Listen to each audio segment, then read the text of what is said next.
Mani Collège Parcours International.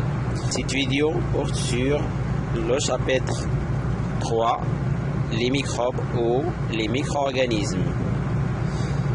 Dans un premier temps, on va essayer de définir un micro-organisme. Qu'est-ce qu'un micro-organisme? Puis, nous avons abordé les types des micro-organismes, les 4 types des micro-organismes. Ensuite, on va s'informer sur la multiplication des micro-organismes, les modes de multiplication de différents micro-organismes. Et enfin, on va terminer le chapitre par le danger des micro-organismes. Pourquoi les micro-organismes sont dangereux? Exactement, les micro-organismes pathogènes. Donc, commençons par la première partie, la définition des micro-organismes. Qu'est-ce qu'un microbe? Un microbe est un être vivant puisqu'il a besoin d'une alimentation, de la nutrition. Vous savez, parmi les caractéristiques des êtres vivants, les 4 caractéristiques, nous avons l'alimentation. Les 4 caractéristiques, à savoir la respiration, l'alimentation, la reproduction et la croissance. Donc les microbes sont des êtres vivants invisibles à l'œil nu, c'est-à-dire sont microscopiques. Nous avons besoin d'un microscope pour les observer et qui vivent dans tous les milieux. Certains ont besoin du nutriments et d'une température ambiante, par exemple les bactéries. Mais quand on parle des microbes qui sont des êtres vivants, il faut faire attention aux virus qui ne sont pas des êtres vivants, des vrais êtres vivants, ils sont seulement des particules.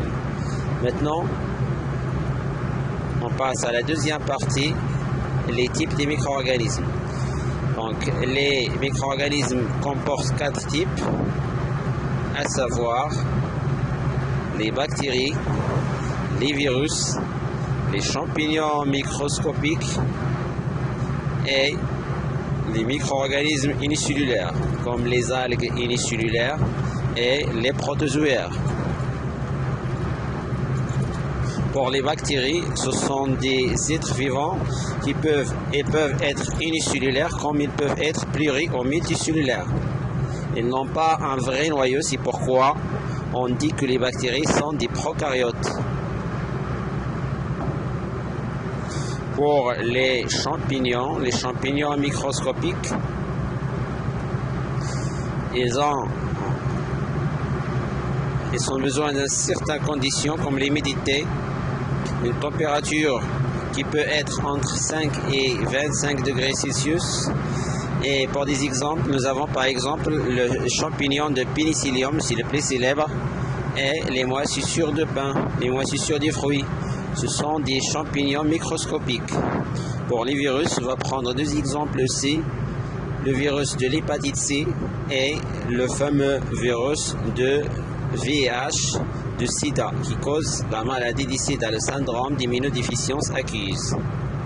Pour les protozoaires, les micro-organismes unicellulaires, prenons l'exemple des protozoaires. 2 exemples célèbres des protozoaires, c'est la paramécie, un être vivant ou unicellulaire qui constitue d'une seule cellule, et l'amibe. On passe maintenant à la troisième partie, la multiplication des microbes ou des micro-organismes. Pour la multiplication chez les bactéries se multiplient rapidement. Le mode de multiplication chez les bactéries se multiplient par la division binaire. La division binaire signifie chaque bactérie s'allonge, se divise en 2 bactéries, dans 2 bactéries chaque 20 minutes.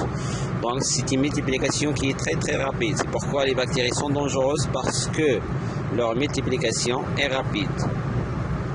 Pour la multiplication des virus, on parle de la réplication des virus.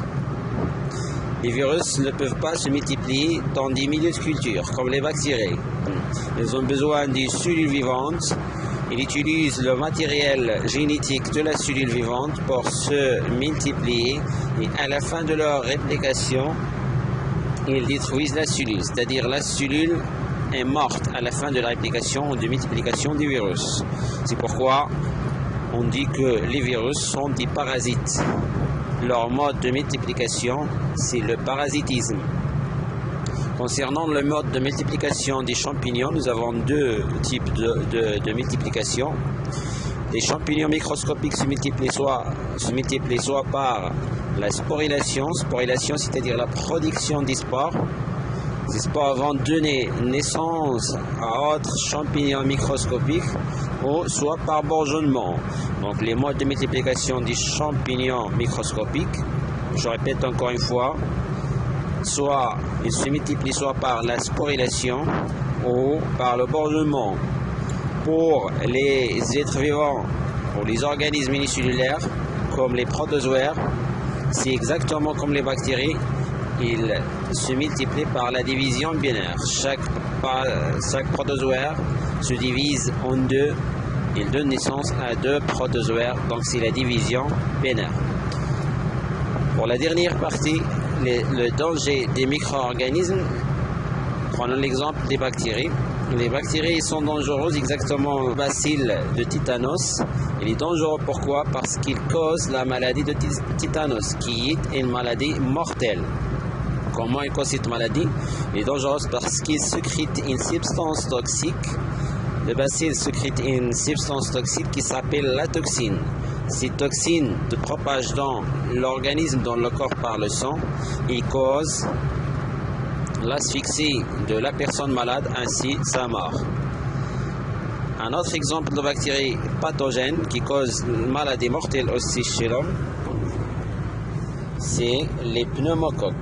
Les pneumocoques, il existe deux types de pneumocoques, des pneumocoques avec capsule et des pneumocoques sans capsule. Bien sûr, les pneumocoques avec capsule, ils sont mortels, et les pneumocoques avec capsule possèdent une capsule qui résiste aux moyens de défense du système immunitaire. C'est pourquoi ils causent la maladie et elles sont ainsi mortelles pour la personne atteinte de cette maladie ou par cette bactérie, infectée par cette bactérie.